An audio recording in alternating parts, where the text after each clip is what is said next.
why would I even show up on their radar? I get that until one day I saw that I had showed up on their radar. So, and that was in 2012.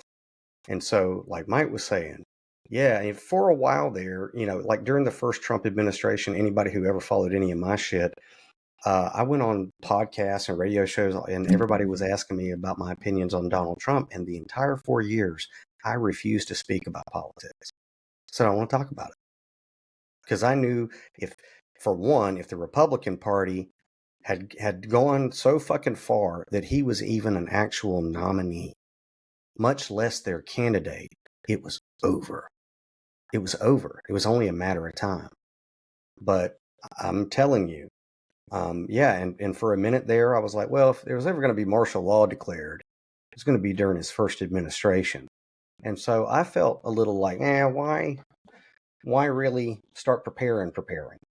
But now, like it's not, it's coming. It's now. People are getting black bagged on the streets by the Gestapo, and they're being shipped to El Salvador and God knows where else. And I think a good bit of us were at the Warner Robins City Town Hall, and that's what Bishop was saying. Bishop was saying, there's nothing we can do. Don't look to your politicians. There is nothing that we can do. It's up to you people. There's nothing at all. There's not much we can do either.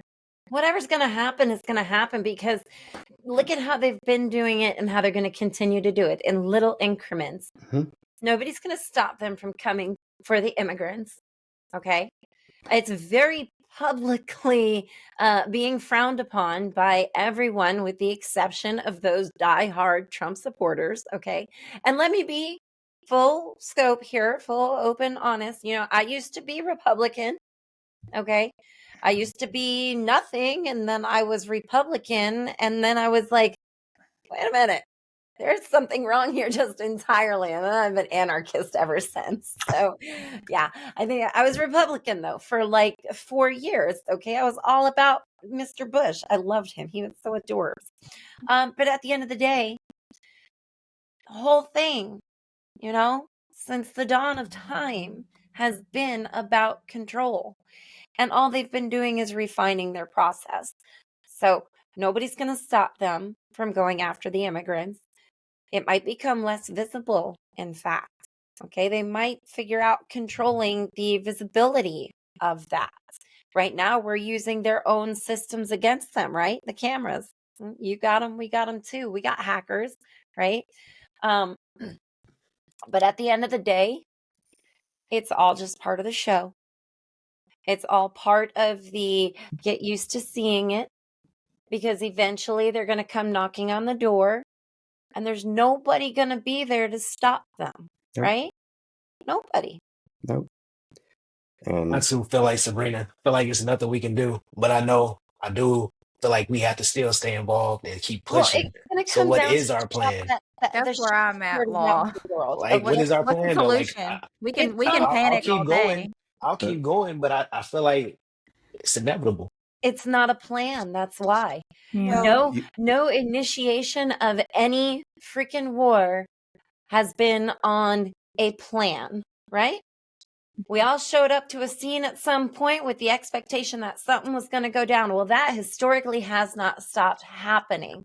Every time we went to a protest, every time you go to City Hall, you are putting up that wall of defense that's ready to shoot, that's ready to stand your ground, right? And you're just waiting for the attack. And that's the problem. Nobody's pulling the trigger. I don't necessarily agree, but one, my bad. I know we've been talking a lot, and I'm gonna let you talk. But just give me one quick. I just want to say, we need a conch shell. Yeah. Moderator. I just think we do have a plan. It's just not in our best interest to literally say it over recording content. Mm. Okay. That is an offline conversation, but there is a plan. I agree. Oh, I'm sorry, y'all. So those of us who went through that 10 years ago and experienced the militia and saw what really happens when people try to come together under the same banner, we saw what happens.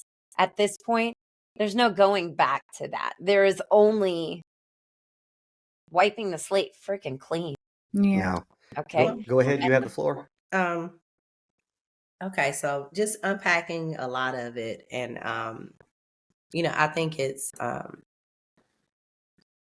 I think they've absolutely had a plan every time. Globally in the United States, when they've gone to war, they've actually had a plan and they've carried out that plan. As far as this Insurrection Act and just, I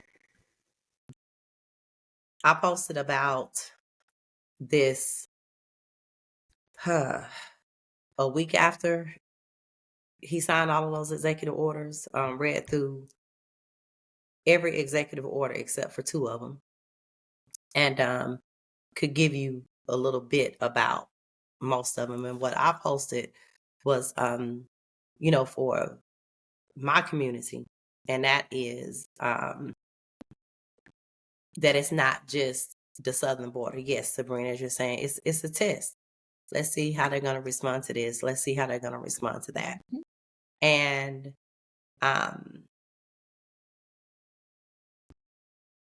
you'll be targeted. And I told people to, get you a passport.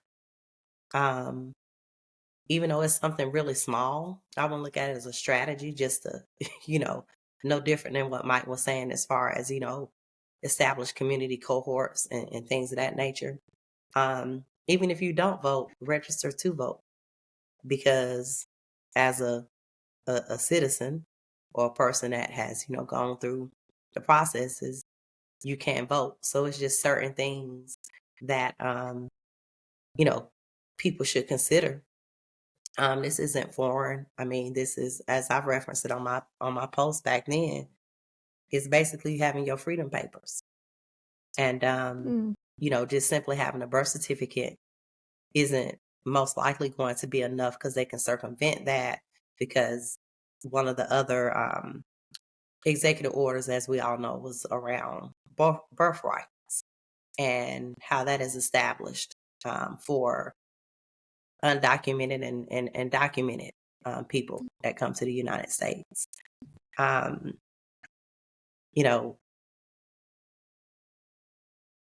I feel everybody should have a passport. And sometimes you have to decide. There comes a point in life where you have to decide, is your freedom and your liberation only entitled to the United States of America? And it's not about, it's about the entire globe belonging to you. And so some people are going to need to make that decision.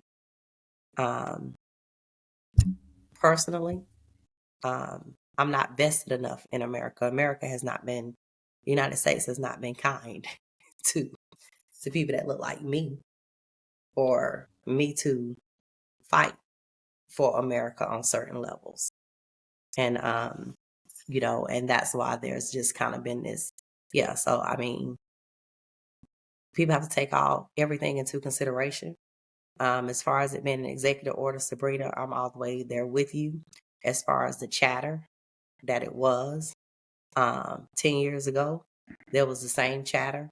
I'm not saying it's not to be taken seriously, Mike, but history repeats itself. It's meant to build complacency. Trump is a businessman. Trump is a businessman. Trump understands marketing. And he is going to run this country like an extended version of The Apprentice Show. And with executive orders, yes, they have weight under the administration. Once that president leaves or is gone, or however, that executive order does not carry any more weight to it. And I'm thinking, Sabrina, one of the reasons why you probably made that list is because there's another tie-in. If you go back to the Insurrection Act and just a timeline of how many times presidents and some leaders have tried to bring it back. And so the preparation was that either it would be in this manner, as far as going after non-documented people or illegal immigrants or what have you. Even the consideration that was a serious conversation and consideration, because the only other way to do it would be through another pandemic. And so that's why we were hearing all of the conversations about what was the pox, just in January last year, you started COVID? bird flu. Which one was it? Bird flu. Oh, That was gosh, who could getting keep up with them all?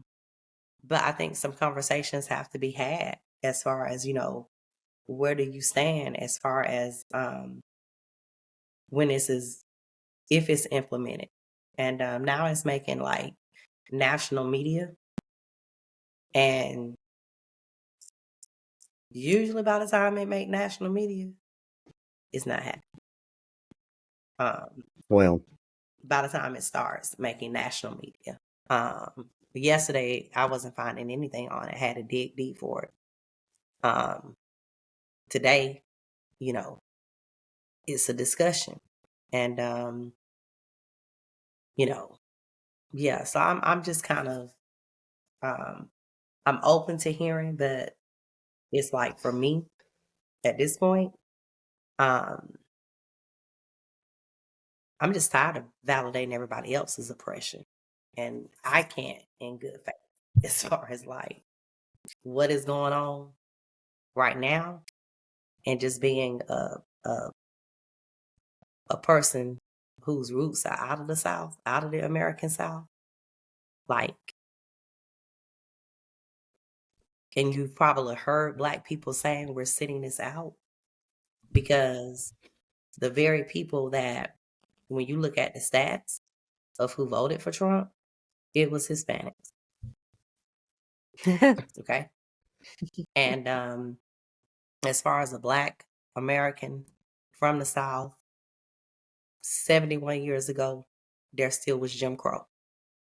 And knowing people that knew people that were lynched and knew people that fought that fight, and with a request for separate but equal, and somehow it gets turned into, all these other things. And so validating the oppression of others has just not fared well for Black Americans in the South. It just hasn't. And so it's like, yeah. And I totally get that if it can happen, if it's a litmus test on, citizenship rights and immigrant rights, or who's here illegally, undocumented, documented, like, they're gonna have to give us some skin in the game, like in writing. Like, they probably gonna have to make like a blood, like, promise that, hey, we get down with y'all this time. Y'all gonna speak up about A, B, C, D, E for me.